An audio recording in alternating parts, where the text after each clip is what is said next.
So Akin, thank you so much for being here with us tonight. Your film was amazing. Thank you so much. Thank you. So I would love to start at the beginning. You studied speech and drama at the University of Cape Town, and your debut into the entertainment world was through theater. Can you take us back and talk a little bit about your journey into directing and how that developed for you? Well, I've always loved storytelling. So when I got to drama school, what was very clear to me was that in as much as I liked acting, I was really fascinated with the amount of stories that I wanted to tell. And it seemed right that directing was the way in which I could tell those stories, you know? And so while I was doing the course that my parents paid for, I was doing another course, because this is 1994, and I borrowed the drama school VHS video camera. And the first place I took it to was like basketball practice. I was filming my friends on the layup line, just trying to get an understanding of what this medium is and what it can do. And you know, my parents bought me a small camera as well. And when you're at a drama school, you've got actors. So bless all my classmates at that time who were happy to, like, you know, fiddle around in the dark, because I was trying to work out. I knew nothing about lights. I always thought they brought the lights later. And what you learn is that most films about filmmaking don't tell you the truth about filmmaking, you know? And so it was really this, over 3 years of being at an acting school and teaching myself and understanding this medium, this beautiful medium of film, and what it means when you put the lens this way versus that way. So it was really an organic, you know, an organic process while studying acting. Well, actually, your parents ended up getting double for their money when you think about it as well. Yes. So, and I find that especially for young up-and-coming filmmakers, getting access to really good actors is sometimes the biggest struggle. So I think that that was a blessing. Absolutely. In that respect. So now take us to Vaya. This is an incredible film. Can you take us a little bit into what your creative process was for this film? From script to your vision of the film, what are some of the first things you do to get into the story? Well, I think the first thing is, with this particular project, and what makes it so special is that it was based on a TV series. It started as a television series that we did called A Place Called Home.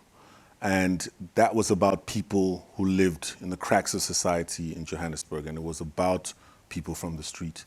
And so when that TV series finished, my business partner, he really wanted to continue that dialogue with people from the street, and we set up the Homeless Writers Project, which a lot of people from the street would come to the office and share their stories. So it became a place where people could share stories.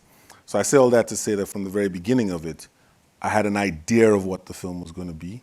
But more specifically to your question, my process is always, again, very organic. It's like you're reading it. What is it evoking? You know, what images come to mind? What music comes to mind? And just making those notes as you really deeply analyze the story and the script. So that's always my process, is always like, read it once just to get the feel. And then when you read it again, and in that feel, you might say, oh yeah, this song, and then you just write it down, or this image, and you collect it. So that's kind of how, and then you read it the second time, where you're now more going deeper into it, but still the idea of discovering it for the first time, so that it's always that, again, that element of the mystery never stops. Like, you're always discovering something. So that was the same thing with Vaya, which is that's the process always. And you said song. Do you find that music is something consistent in terms of your process, regardless of the film that you make, is one of those beginning doorways into the story for you? Absolutely. Music is key, because you can explain something to people till you're blue in the face.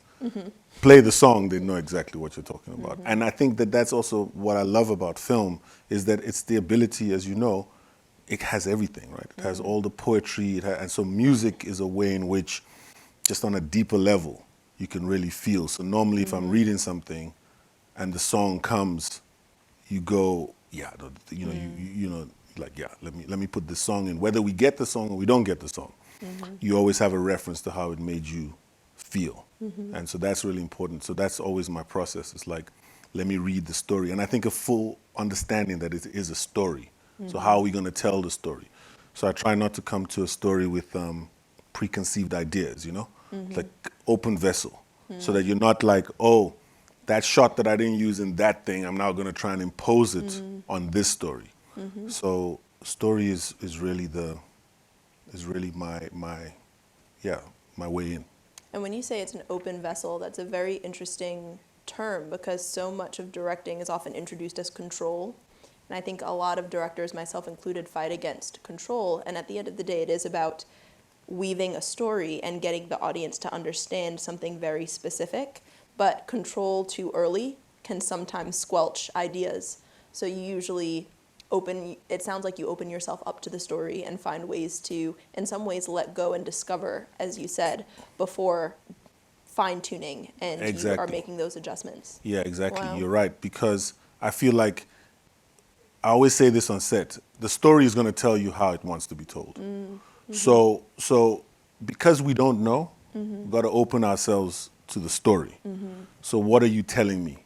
You know, what are you, so with Vaya, for example, like what are we talking about? You know, if the theme is how do you make the invisible people visible? Well, what does that mean? It's not the same thing that would mean if you're doing a different story. You know, if you're doing, you mentioned, you know, Tell Me Sweet Something, which is a romantic comedy that I made. So that's a totally different thing. The title is Tell Me Sweet Something. So what does that mean? What are you know what I mean? So I feel like that's the best way to start. Because then you open yourselves up, firstly, to the, as you know, in the film industry, we always talk about the film gods. You open yourself up to the muses, you open yourself up to everything that allows the universe to collaborate with you in bringing the story to the audience. And I truly believe that. And I think anytime, that's the part that always excites me the most. And then at some point in the process, the story will tell you how it wants to be told. And then you say, okay, cool, let's rock. So talking about the story being told, we experienced the story through characters, first and foremost. You have had a drama background, and I want to talk about the performances because they were riveting. And I've heard it said that 90% of directing is casting, and this was nominated for 4 acting awards at the AMAA. Can you talk to us about your casting process? How did that work? Thank you. It's a great question because, firstly, shout out to the cast. I mean, they were all really amazing. First-time performers and just everybody open to the process. One of the things that I always like to preach on set is say yes to the process in terms of, again, just open yourself up to the belief. I remember as an actor acting in a play, the play was great because there were like older actors and then there was like a whole bunch of us who were young. And the director was trying some things. And the older actors were like, man, this guy, like, you know, we just want to do the, whereas the rest of us were like, yeah, no. What, you know what I mean? Like, and that spirit of just like keeping yourself open. So that's the first thing. In this film, I have to shout out the casting director who sadly has passed on, but Muneen Lee. And her idea was that we should, one of the things I like is emotional intelligence. And so her idea was when you do the first round of the casting, don't give anyone the script. So give everybody scenarios. So for example, the actors will come in and we would say, your cousin has called you to the city. He says you can have, there's a great job waiting for you. You're excited. Okay, so now you're in a train and you're telling that story to someone. Go. So then the actor would then improvise along that. Then you go, now your cousin has told you what he actually needs you for. How do you respond? So she had that idea, which I really liked, and it was just like watching everyone bring their imagination, because ultimately that is what it is, right? It's not just the director with the imagination or the cinematographer with the imagination, the actor's imagination, how you see this character. So that was the process we did. The first round, no one saw the script. And then when we did the callbacks with the people we thought had sort of demonstrated all the things that we were looking for, we then gave them, you know, now you give them the script to learn your lines and come and do the performance. So that was Muneen's idea, and shout out and you know, rest in peace. But it was really a thing that I really enjoyed. So I'd like to dig into that a little bit because in film school, traditionally speaking, we're taught you have the bio, you have the sides, actors get the sides in advance, they come in and they present you with options and then you adjust. What you had mentioned you are testing for emotional intelligence, and you give them scenarios. What do you find worked better about that than the more traditional way? Just for students that are thinking, okay, this is how I'm used to learning about Yeah, I mean, casting. sure. I think like everything, you got to know what's the traditional way of doing it. I think I'm a naturally continual searcher of the right feel. And auditions, by their very nature, are quite, there's some people who are great in auditions. There's some people who are not great in auditions. So you're always trying to figure out, that's why things like emotional intelligence or how they're responding is my way in, because it shows you whether someone is going to be amicable to certain suggestions or not. Or you could see like someone is struggling, so then you call them back again. I mean, I don't think there's an either or, but for me, I'm always looking for, anyone can come in and say the lines. Anyone can come in and bless those, you know what I mean? Like, and bless everyone who does that. I'm less interested in that. I'm more interested in what's happening behind. And I think that's the thing for me in the audition that you're always trying to look for. So, and there's some actors who don't like to improvise, and they'll tell you like, oh, listen, this is not my jam. And then that's also fine. Then you don't put them in that situation. Then you're like, well, this Vaya process wouldn't have been, for you. So that's what that's for me is always the thing, is because when you come in and you just say the lines and stuff, you could be technically perfect. But then at the same time, you're always looking for that. Well, you're always just looking for that other thing. And I think as an actor, those were the things I enjoyed. Like whenever we were doing these classes, and the actors that I loved were always able to just give you that thing that removed it from the brain to connect to the heart. And I'm very big on the feeling. So it's like, just give me the feel. Like, what's the feeling? So I get it that you're technically sound, which is great. But what's the feeling? And I think that's always the key for me. And so I'd encourage students to also look at it like, because ultimately the actors in front of the camera, right? They're the ones, they're the vessel through which the story is told. So you want them, at least from my hope is always that they're comfortable, secure, confident, in a safe environment to be able to give you a great performance, and that they also feel good. I mean, that's always the hope, and the drive. And that's a good point, because I think even the traditional way, it does show you that they've done their homework, but then there is something about a brilliant actor, I can't even put my finger on it, where you're like, they're alive. Like, there's just something transcendent about it. And that's ultimately the whole point of technique and craft, is to eventually transcend. And you can't necessarily know A, B, C equals that. Sure. And there's something about that process, it gets at the more spontaneity, and there's something alive and in the moment about starting off with a scenario, and then you eventually bring in the structure. Yes, yeah, exactly. That's And interesting. also, I just remember like spent tons, like in acting, I remember we're working on a show where someone forgot their lines, so but they didn't want to cut, so everyone is like struggling to say the lines, but they're about to laugh.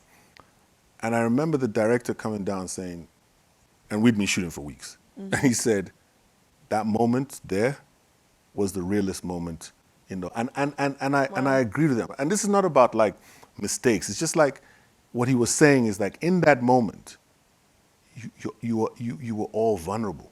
And I remember and I remember that thing of the vulnerability, and most people don't want to be vulnerable, and so that's what we're always trying to find. Like, you were suddenly open, and it was like, you weren't performing in that sense. So I'm always trying to find that place where people, brilliant actors, but that they're given an opportunity to just be. And that the audience feels like, that feels like my brother, or that feels like my sister. Even, you know what I mean? Like those things, yeah. So let's get into it and talk about some of the characters. What really struck me about these characters, I like to say that a character should feel like they've lived a whole life before they've even walked onto screen. And once it's the movie, you're just watching them for this hour and a half. but they've lived a whole life. And what fascinated me about the film, even on the bus, I sensed the stakes in the characters. Yes, yes. Even Unkulu listening to his mom give him instructions, I sensed the weight. Yes, yes. And that is very hard to pull off. Can you bring us into some of those conversations with your actors and what some of those were like and how you directed and pulled out some of those performances? I think in the rehearsal process, which for me is not just about the lines, but it's also trying to get underneath, the skin and the character, is that's where you find those pieces where you do things like imagine, so in the scene you're talking about, he's the firstborn, so he's tasked with this responsibility, but also just to put it in the sense of just think about things that you've been responsible for. So you might never in your life have been responsible to go fetch your father's body. But what is the thing that so I always try to bring it to something that's real for the actor, and they can use it however they want to use it. I always just talk about the feeling. So what's the feeling? What are you feeling? And then that's how you should enter the scene, So you enter the scene with a certain sort of, again, being open, but you enter it with like so I always try to find ways to give them those tips. So I would say things like eggshells. So I would like you to, when you deliver this line, or here's my proposal. When you're speaking to this person, imagine you're walking on eggshells. So now some actors be like, whatever. But the point is, what you're trying to do, what I'm always trying to do, is give an image and give a feeling that allows the performers to own it and let it become their own. Do you know what I mean? Yeah, and then it allows the actors to pull from their own lives. You don't even need to know that to get that, for that to come across. Yeah, and I thought I just felt that that's very important. And throughout the film, the relationship between the two girls, for example. So in real life, the young girl had this was her first film. And so in the rehearsal, Zimkita, who plays Zanele, and her started to bond. And so that by the time they're doing those scenes, irrespective of, we've created the environment where they can be together, but they're having their own relationship develop quite beautifully as older lady, young lady, and at the same time, I'm supposed to protect you in the story. And so that naturally started to happen. And so I always like to leave the space for that to happen, because it has nothing to do with me. It has everything to do with them. And then it comes from a real place, so that by the time we're shooting the scene in the bus where she has to, with the phone gentleman, I think that we shot that towards the end of the shoot. They were totally in sync, both of them. Wow. You know what I mean? Yeah. And so, yes, as the director, you're there to modulate and to shape the vision, but I enjoy when that also happens, that independent of myself, both Zimkita, they were able to get their own bond. I think that's really special. Let's talk about your antagonists, because there are certainly scary people and predators in this film. However, I found it very difficult to judge them. And I think part of that is because you connect the crime of the film to the larger system of exploitation. So you're not representing these criminals in a void. And I like to call them mustache-twirling villains, where it's like, I'm the bad guy. Yeah. And I also sometimes struggle when characters who do despicable things to just be like, oh, this person is just like the villain, or this person's an asshole, or this is the bad person. And yet even in Tobeka's performance, she was a deeply traumatized person who lost her innocence young and was perpetuating that trauma on her own daughter. And yet we're privy to those private moments of her observing, of her crying in the background. She gets her stage moment where she can sing. Can you talk a little bit about how you direct actors who are playing characters that do despicable things? How do you get that well-roundedness? And then how do you get them to justify their actions? Talk a little bit about that. Thank you. Yeah, it's I think, the thing I'm obsessed about just as Akin is humans, like empathy. And so when you think about some of the worst, like it's like the person who is. I always like that thing when people say people. It's people. Like I always come back. It's people. Nothing human is foreign to us. Huh? Nothing human is foreign to us. Exactly. So it's like so.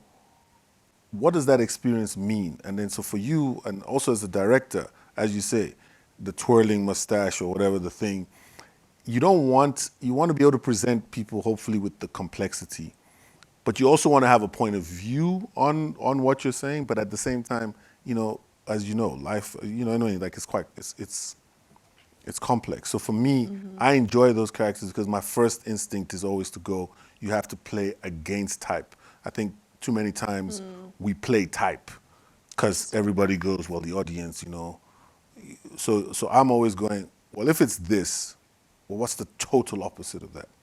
And let's start our exploration from that point. So let's talk about that character who came to the city with dreams, like Zanele has come. And so for me, that scene, even with Nomonde, who plays the part so beautifully, and she won an award for it, which is just like so great because, she understood all those, she understood where to place her emotionally, which for me was always the key. Like, where do you place her emotionally?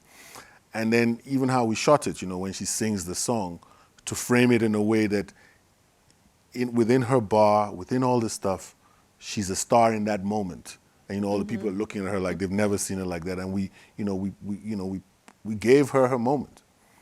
And then Zanele is watching her, knowing like I also, do you know what I mean? Like it's just such a, so conveying that to them was really about, again, just going to the emotion of it, and not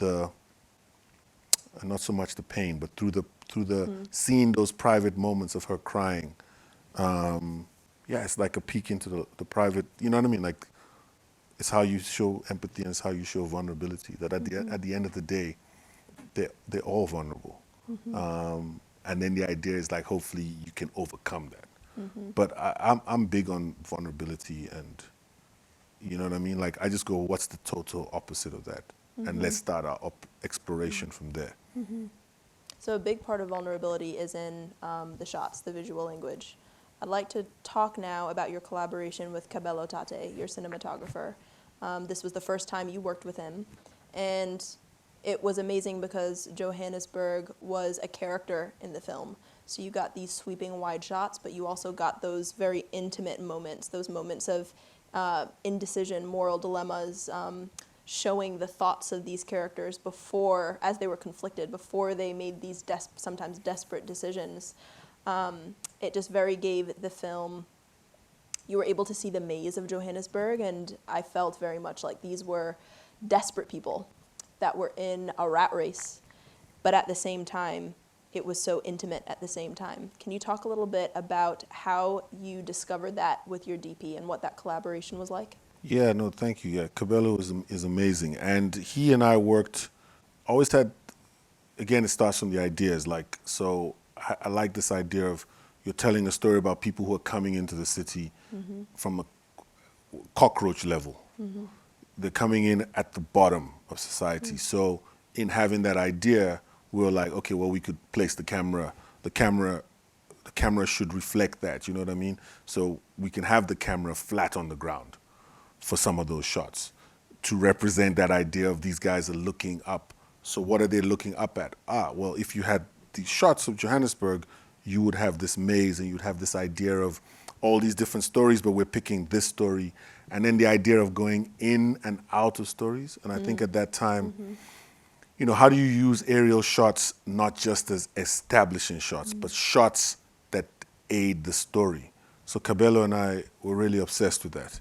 So we both fed each other's obsession with how do you make the aerial shot not just a, hey, we're here, but like, yo, this thing, we're entering this story, we're coming out of this story, or these two are taking this guy into the darkness. So, a lot of that, those conversations we went through, and then just going through the script, every single scene, and just like acting it out and mapping it out, and allowing ourselves still the freedom when we rehearsed with the actors. You know, Cabello was there also filming the rehearsals, just so that we're all osmosing ourselves into the, again, how does the story want to be told? That's so interesting, because I find as well, even with visual language, that it's so easy to ignore transitions between scenes. Yes. And there's something about also just the movement of the film. This film is a journey. A lot of films are journeys, but this literally is like going on a journey, escaping and then moving towards something, that those shots and how we move in between those scenes gave it just this sense of like, one, I think the tension and the suspense. Exactly. Yeah. There was there's the scene at the end when he's running away, when after he's running away, and the camera is like literally, on the road, and he's running, and that's what I meant. Like we never like, before reading the script, I wasn't like, oh, we're going to do that. But then because we were in that idea, and because we didn't necessarily have like a massive, that shot is Cabello being held down the back of a car with the camera like that. But then when we shot, you know what I mean? Like it's just all, I just like it when things are not there just because. It's there telling something with the story. And it was like, on days like that, we're like, yeah, that's how the story wants to be told. And that comes out of all this intense sort of discussion, again, to free your mind, let the ideas come in, and then when you start seeing them in action, they inspire more other ideas. Yeah, nothing is wasted. Can you tell us a little bit, I want to pivot to production, what was the budget for this film? And then when you're working with film, we're going to talk about Rise a little towards the end, but with a smaller budget film like this, how do you prioritize story and budget? So the budget was modest. And so I would say, here, the thing is, and we spoke about it, it's like, I think in that script analysis phase, that's the key phase, because that's the phase where it's just you and the text. That's where a lot of these decisions are made, regardless of the budget. So in other words, the more intensely you understand the story and how it wants to be told, the better you're faced with budget constraints. Because you totally understand the story, because you totally know what is needed to be told, you have a different approach. So I always have a different approach, because I understand what needs to happen. If it's like, oh, we're running out of time, or this person has to leave, all the normal production challenges. Because you know what the story is, you can always pivot to that. So like, well, actually what we need is this. It would be great to get this other thing, but this is actually all we need. Because ultimately, that's what the audience needs. Yes, there's you know what I mean? So that's always, for me, that's why I keep saying, like, the story is the thing. It's the story. And the more you understand the story, the better you are. Because then you go, I know we wanted to shoot this scene in I don't know, in all kinds of ways. But actually, if we just shot it this way, and we tell the story, we're fine. And that is within the style. So that's how I always approach it. I just go, understand that story, that script analysis so well, so that you can pivot if you have production challenges, which, budget or no budget, there's always something. Someone always forgot the key. There's no budget for that. You know what I mean? There's traffic. Yeah. The power went. Yeah. You no know what I budget mean? for clearing that up really quickly. There's no budget for clearing that up, no matter what you're doing. But I just think that total commitment to the story has allowed, at least, for the most part, those parts where the budget, where the time and stuff, because I think the thing with the budget is time. It gives you time. So when you don't have time, you have to be doubly committed to understanding what you're doing. And that's really helpful. So when you have time and money, which takes me to Rise, which you directed after this, 2022, you worked with Disney. I'm guessing big budget, much bigger than Vaya. What was it like collaborating with such a big production company like Disney? Did you like it? Did you still have creative control? Just tell us about some of those differences working with such a big budget film. And how did you also get connected to the project? Well, the thing about Rise, which is just amazing, it was an amazing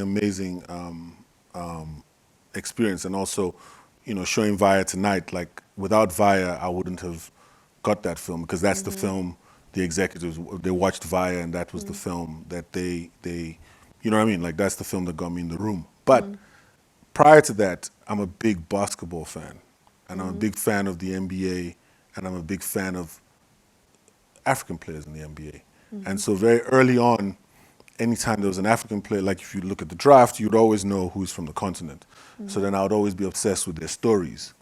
So when I heard Giannis's story when he was drafted, my first instinct was, this is a great story.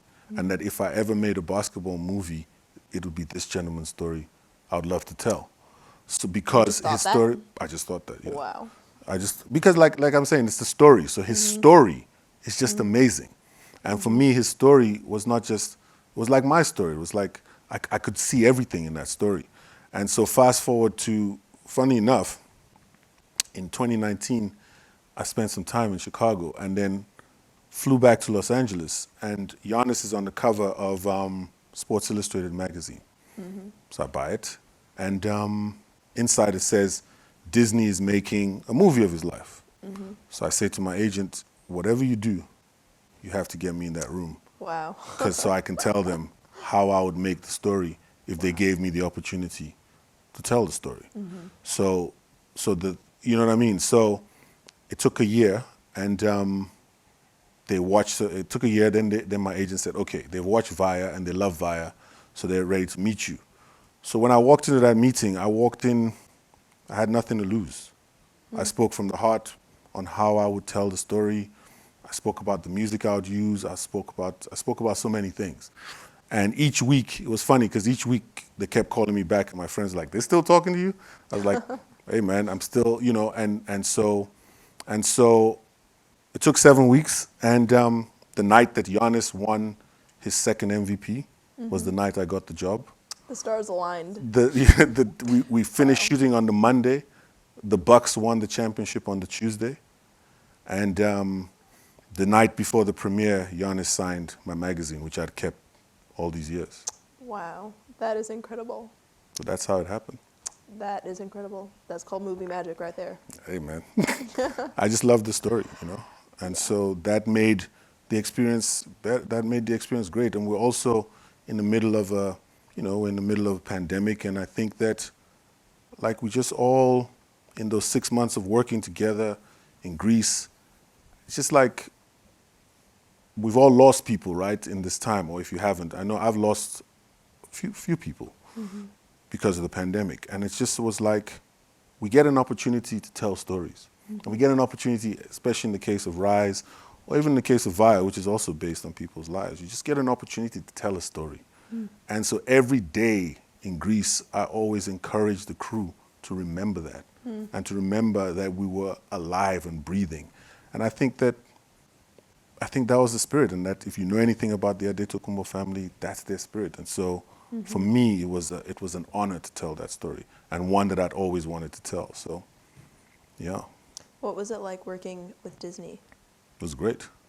I mean, they're really Great. they were amazing. I mean, they were always very supportive. A lot of the team from Vaya is the team that worked on Rise, Were you able to bring them on? Or- Yeah, okay. Cabello shot Rise. Okay. Vuyani, who edited Vaya, Vuyani edited Rise. A lot of the people I worked with in Lagos were on the film. It was just a beautiful, beautiful experience. It was really dope. They gave me the support to make the film that, that I wanted to make. And also, Giannis being an executive producer on the film, and the way Giannis, the way we would do those meetings, it would be Giannis, his mom, his brother Thanasis, his Costa. It was exactly what I felt and what we were talking about backstage about what a filmmaking process should be, which is that of the community, and similar to what we did with Vaya, community filmmaking. And so for me was that's like what you want to do. You want to be happy to go to work. You want to be people to be excited about ideas. So to answer your question, that was the vibe. We would have note sessions and we'll all be laughing, as you go through it, because this is, if you think about what we do, like if you have to wake up 5 o'clock in the morning, and I know there's students here, it's like, man, we're up 5 o'clock in the morning, everyone is sleeping. Like it's I don't know, it's like you really have to love it. And at the best of it is when everybody around you also is equally passionate. And they were passionate about the story, we were also passionate. So I had a great time. I can't thank them enough.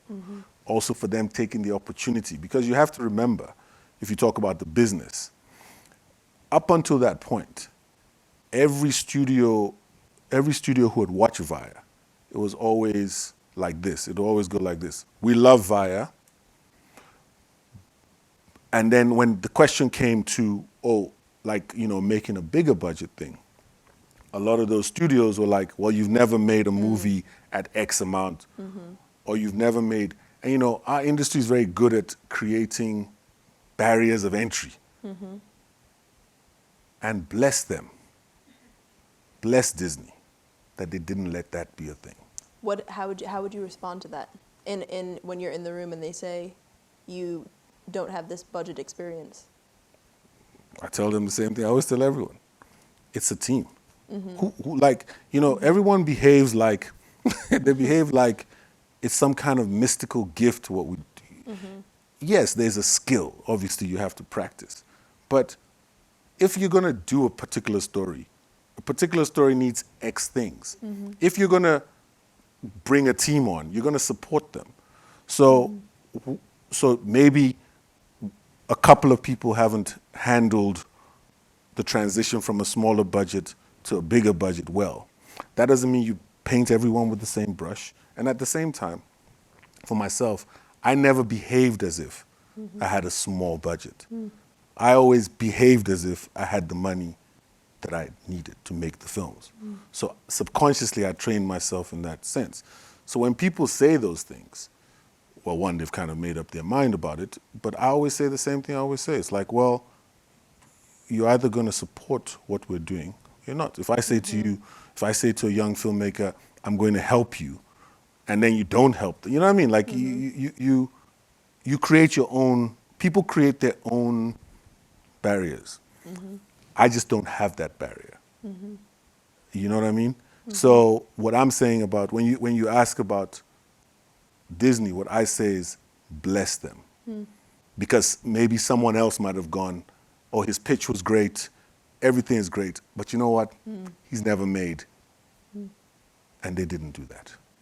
And so for me, bless them. Talk a little bit about being a community filmmaker. That's a very interesting term, because a lot of the time, especially in Hollywood, the director is the visionary, and we hear a lot that it's my vision. You hear about auteurs that are doing everything and dictating everything. And yes, there is, the vision and laying, the guideposts for realizing the story, but it tends to be very director-centric, and crew can sometimes be relegated to just being the arms of the director. But your philosophy is different. Share with us what it means to be, why you describe yourself as a community filmmaker.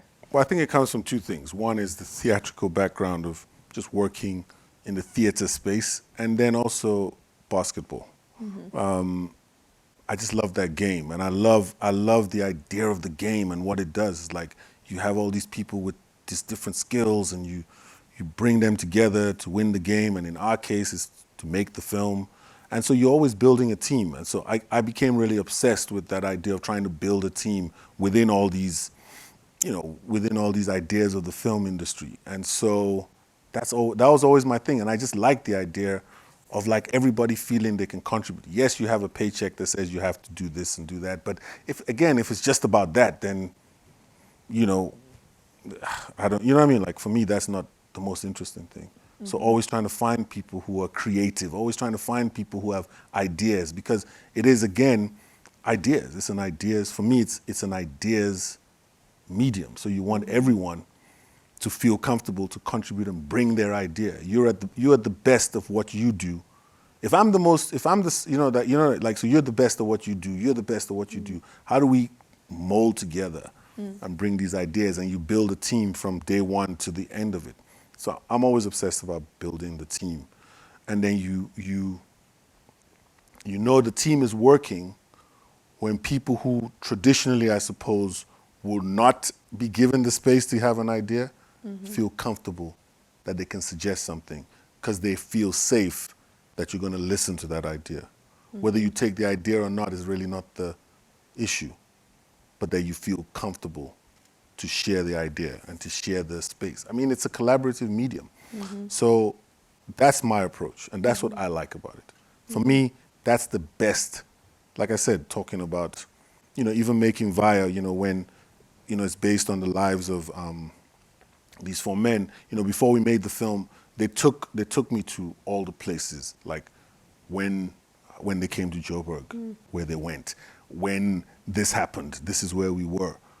Who wouldn't want that? Like, who wouldn't want that? Well, I want it. So let me say, let me not, everybody, each to their own, but I'm just saying that's what I love about films. And those are the films I love, and those are the filmmakers that I love. That the idea of there's something organic and there's something we're all contributing to. Ultimately, yes, the decisions might rest with you, but the journey to those decisions is far more interesting than if I just said, you know what I mean? Like, it's just not, it wouldn't be interesting to me. It's the collaboration that's the most important thing. Because that's where the adventure is. That's where the adventure is. So what is next for you? Nothing at the moment. Music, yeah, just, it's been a very, the last 2 years have been, making Rise, and I have a TV show, The Brave Ones, which is on Netflix. So it's been really intense. And you are the executive producer. The showrunner and the creator of the show, yeah. So I'm just, NBA season has started, which is great. Fun, yeah. Just trying to really take in and be thankful the last 2 years of making these, Rise, obviously. You know what I mean? Like, just really being thankful and being still for a minute. Giving experience time to catch up. Yeah. Well, I think we're going to open it up to the audience now. We'll start our Q&A. Great. I think so. Are the yeah. All right. So with Vaya having like such heavier topics, what was it like to direct younger actors through those topics? Great question. What was it like to direct the younger? Yeah, so I think that, and I think maybe you're talking like the one scene I can remember definitely is in the when they're negotiating with the telephone man, and she cries, and so again being part of that thing of being in a realistic environment. So while we're shooting it, we are actually at the train. We're at the train station where we're shooting this fiction based on truth, but at the same time, people like her are literally arriving around us, right? So the story is all around us, and she's just, I just try to give her these images of like what you're going through and what you're feeling and to see how how it balanced. I'll say the funny thing about her was she always thought I was a clown, because every time I would tell her something, she'd just burst out laughing. And she'd just be laughing. And when we were shooting that scene, I remember saying, which is great too, and she must laugh, it was great. But like I mentioned, because she and Zimkita had such a good trusting relationship, and she felt the space was safe, I just said, the man, he needs to feel, he needs to let you guys stay with him in one way or another, right? So we did the scene, and it was cool, and then she says to me, do you want me to cry? So I said to her, well, try. See what happens. See how you go. And that's the take that's in the film. Wow. That's amazing. Thank you. Thank you. Hello. Hi. My name is Jaden. I'm always curious how cities are portrayed on film, and I think that you did a really interesting job with how you characterize the city of Joburg. And I'm curious because of how much you've mentioned the relevance of feeling and emotion in your filmmaking process. I think that the characterization made me feel a lot of things. I was just curious, like the decision making behind that characterization. What sort of things were you thinking about and wanting to show of that city and the region?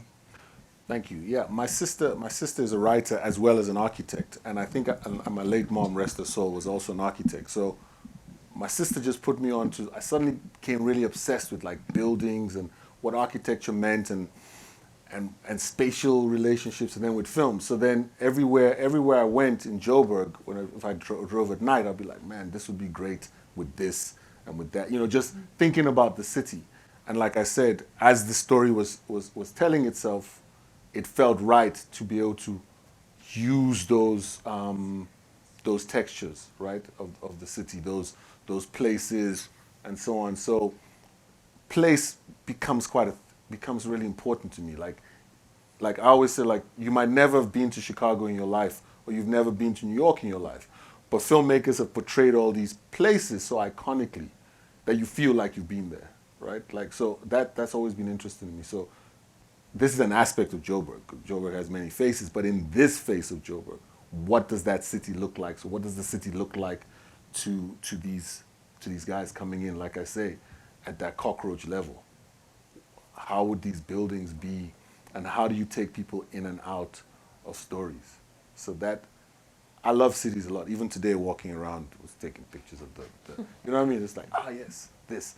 And just because there's just something about those structures that are really, really beautiful, and what they say about a place and why someone chose it. So in Vaya, those tolls, you know, like I say, you know, cockroach level. So what does that build? What do those things look like? And how do you create a story that's a darker version of a section of that city? Thank you.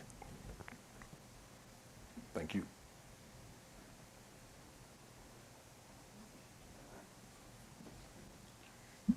Hello. Hi. I'm incredibly impressed when you talk about how you so confidently know that I am the person to tell this story. You need me. What advice do you have for someone, especially someone on the crew side, to be, for instance, myself, growing that confidence of like, I hear your story, I am the one to sound design it. I hear the music in this, I am the one to compose it. How did you come to that? That's a great question, and I think I think there are two things. One is you have to have the ability to let go, right? So you have to somehow develop the ability not to take things personally. Of course. So, which is hard.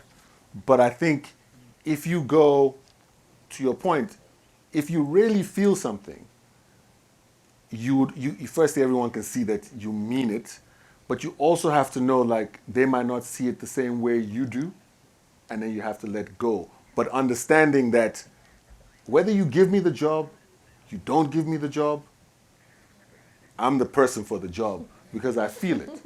Do you know what I mean? Yeah. Because otherwise you just yeah, you know, you can take those jobs, but my point is to your point. And I've done many things where I never got the job. But it didn't matter. Like, I was annoyed that I didn't get the job. But actually, it didn't matter because one, I learned something, and two, I was right. I was in terms of when I say I'm right, what I mean is that I did want to tell the story. So I went on a journey which says, like, if you gave me this opportunity, this is how I'll tell the story. Okay, you didn't give me the opportunity. That's also fine. Mm-hmm. But I'm still the one to tell the story. Do you know what I mean? Yeah, that's and maybe incredibly I won't helpful. tell it this way, but I'll tell it in another way. So what I would say to you is just enjoy the journey. Thank you. Because you never know. You do it, you know, like I'm saying, like you never know. Not the thing about, my dad always says this to me, and I take it to heart. Nothing is promised. Nothing is promised. So okay, cool. But I really love the story. Okay, how would I sound design? I'll do this, I'll do that, I'll do this, I'll do that, I'll do this, I'll do that. And even in that, there's a joy. Because you're learning and you're teaching yourself. The person who's giving you the job or not giving the job, they've got their own decision. You don't know why you didn't get the job. They didn't like how you look. Whatever, you know what I mean? You don't know. But you yourself as the artist and as the creator have done something that has moved you forward. Or you've experimented on something that you're like, okay, we're never doing that again. Do you know what I mean? Yeah. And so I just take great pride in that, because more often than not, hopefully something good will come out of it. I'll give you an example. If you know, I read a script which I read the script, and like I was saying, all these images were coming. I'm pulling all these images, and then they came back to me and they're like, oh, they need to make a decision on the director now, but there was no way there was just no way I was ready or whatever, and they went away. But I still had those images, and I still had the thing of the script, and months later, they come back and they say, okay, they didn't find the director. Can you meet with them? That's Now I was crazy. ready. And when I went into the meeting, I showed them all these pictures, which I still kept collecting because I didn't have the job, but I just kept on. I was like, man, this would have been great in that thing. And so when I went into the meeting, they were surprised that they were like, man, you're so prepared. I'm like, it's not that I'm prepared. It's that I want to tell the story. Yeah. And so even though I know you went away from me or whatever, the story still stuck with me. And I got the job. But what I'm saying is the story stuck with me. Getting the job, not getting the job didn't move that. So that's what I would encourage you to say. It's the journey. So you can only convince people so much, Of course. but your skill and your own sense of development will always be relevant for when somebody does step up and say, hey, I need you to do the sound design. Then they'll be shocked. Well, how did you do that? He's like, yeah, but for 3 months I was doing this other thing. You know what I mean? Like everything has a purpose. And if you're passionate about it, yeah, Yeah, thank you so much. That's such a lovely perspective. thank you. Hi, Hi. my name is Ayolua, and I'm Nigerian as well. And I How wanted far? How far? I do. So I wanted to ask, from one Nigerian to another, how does it feel to be portraying a uniquely Nigerian and African perspective in your films to not just an African audience, like an American audience, or even further international audience? How does that feel for you? Because understandably, Nigerians and Americans are night and day. We're very different, as you know. So how does it feel when you're creating these stories and you're creating them in a uniquely you perspective? And I'm not sure what the ethnicities or the nationalities of the people who work on these films with you, but I would assume they are of similar background. Coming together as a team, how do you guys think, okay, we're going to make this story featuring these certain elements that, while they're not unique to one place, they are uniquely, this. What's the thought process? What's the feeling, the emotion behind that kind of production when you're going to portray that to an international audience? Cool, that's a great question. So for me, like I go back to always the human perspective, like just like again, like humans. Like what are the things? Like what do I relate to in the story? And my dad has this thing about one language playing in another. So this idea of like a specific, it's like you need to be able to learn how to speak all these different languages so you can chat to a broader people. So how best can you tell a story, So for me that's what I get. That's what I really focus in on. The specificity of what everyone is doing is something else. But the global thing is the same, is the idea of the same, what's the human, I always just trying to bring it down to the human level of how would I feel if I was watching it and what does it make me feel? It goes back to the question we were saying earlier. If I read it and I don't feel it, I don't put myself up for it. I only put myself up for or look for the opportunities that I feel I can bring something to this, or this story moves me so much that I need to do X. So I don't, and then the other specificities of it can come to play. So in Rise, for example, Giannis talks about, even though he's living in Greece, at home, it's a Nigerian home. So his mom, okay, so what does that mean? So it's like, okay, food. So his mom made them particular type of food, which is Nigerian food. So the story has told us what we need. So in the house, when the mom is serving the food, it's Nigerian. You know what I mean? Like so I'm just saying like I'm not making anything up. I'm taking from the environment that allows me to paint the texture. And if you've watched Rise, they talk about plantain a lot. That's because I like plantain. Don't we all? So, you know what I mean? Well, everyone, you know what I mean? So it's a way in. So while so that's how you, but there's a thing about everybody understands or everybody can relate to the idea of moving from one place to another. You've uprooted your family from this place, you've now come to this other place. If we look at the history of our parents or movement, everybody has moved at some point. You don't have to, we all understand that. And that's where I enter it. That's the way in for me. And then in terms of the crew, yeah, you want to bring people again who have a sensitivity, who have ideas, and who have a full understanding of what you're trying to do. And I think that's just for me, that just makes the most sense. If somebody has no understanding of what you're about to shoot or whatever, then that's not the person you want to be working with. And I think just going back again to Rise, while they lived in Greece, for me, on the soundtrack, the music, because what are the feelings of home? It's music. So what kind of music were they listening to? They'll be listening to African sound. So within the soundtrack of the film, we have these songs from the continent, because that's also part of when you miss home. If you talk to your parents or anyone who's moved, you say, like, what do you miss? I miss the music. I miss the food. And then you start to build a tapestry that way. Okay, so thank you very much. That's a very insightful response. So ultimately what I'm getting is that a major part of your production and creation process, a major part of your storytelling is, while it does include your own perspective, it's ultimately trying to connect on a very human level for which many people can relate to, even if they cannot relate specifically to that given environment. Absolutely. All right. That's the idea. And also that like, yeah, let the environment dictate, let the environment dictate some of what as a filmmaker, like, what are the sounds of a place? What are the interesting textures that you can use that maybe someone else isn't thinking about, What are the sounds of a place? Because they help feed that creative process. All right. Thank you very much. Thank you. Okay, I think we have time for one more. Hi.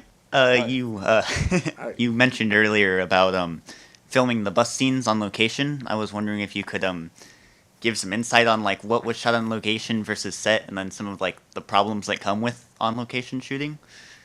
Yeah. So the problems that come, I'm sure if we went around the room, everybody could. The immediate one is, can you ask them to turn the music down? I think, yeah. So in Vaya, majority we were on location for everything. And so, but what I like about that is, like, you have the textures, the real textures. And the biggest challenge is to keep asking everyone to please, do you mind keeping it down while we shoot. I remember in the tavern scene, the guy next door, he was a mechanic. So at a certain point, you know what I mean? And he's like, can you get how do we? So we had to negotiate with him, like, in between his stuff and our takes. We're like, we only need 5 minutes for this shot. Do you mind? And he would he'd eat a sandwich, and then if the take took too long, my man starts again. Then we have to go to him and say, like, give us 2 more minutes or whatever. So lots of knocking on doors and begging people. But I think there's something great about being in a location. When in that scene when he tells him about, you can end up like these people, we're in there, like, we're all in the dirt with everybody. There's no separating. It's not like we're in a trailer or something. We're all partaking in this scene. So there's something very intimate about it. There's something very real about it. Like, it goes to what I was saying about just trying to get the realism of it, which I enjoy, and I think the rest of it is always fun. It's always like fun stories, like what I'm saying, like negotiating with the guy, or the person you negotiated with is now, there's a new person. It's like, we spoke to Nicholas last night, but now this is Steve, and Steve says the money you paid last night, it's not gonna, you know what I mean? Like, it's all those things. But I love locations because, again, they tell you how the story should be told. like that location with the dump in particular, like the way in which the doves were and so on, like having spent time there, we just knew like, oh, well, if we could get the shot from the city coming and then, you know, and the shot that's in the film, like that shot, that's like the first time we shot, and those doves came like that, it was just like, that was take one, you know? And so I would never have thought about that if not that I'd seen pictures like that or went to hang out there. And so I really like locations for that. And then you're waiting for the who you have to talk to please turn down the music. And then the people who feel like they want to be stars, so they don't turn down the music. Or they start talking loud. Or start coming around, you know what I mean? Start coming around. So, but locations really, really help myself and my team ground it so that we all know what we're looking for. Awesome. Thank you. Thank you. All right, well, thank you so much, Akin, for screening your amazing film and for sitting down to talk with us. Let's have another round of applause Thank for you Akin so much. Omotoso. Thank you.